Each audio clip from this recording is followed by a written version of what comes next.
Vull comentar un llibre on la protagonista és una persona que aprecio molt, la Dolors Bramon. Es tracta de Professora d'Islam, una conversa a tomba oberta amb Ignasi Moreta en què ella desgrana la seva trajectòria personal i professional.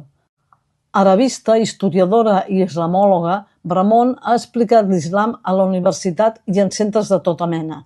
També ha escrit diversos llibres per desmuntar interpretacions esbiaixades d'aquesta religió. No és musulmana, no pretén ni defensar l'islam ni combatre'l, simplement el vol explicar amb rigor científic.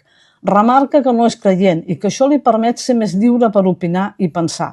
També m'ha agradat molt prendre el pèl als muntadors de creences, malgrat que respecto els creients, diu amb una mica de sorna. Bramon va néixer a Banyoles i va estudiar àrab a la Universitat de Barcelona. Ens explica com era la universitat als anys 60 i parla de professors mítics com Valverde i Sacristí.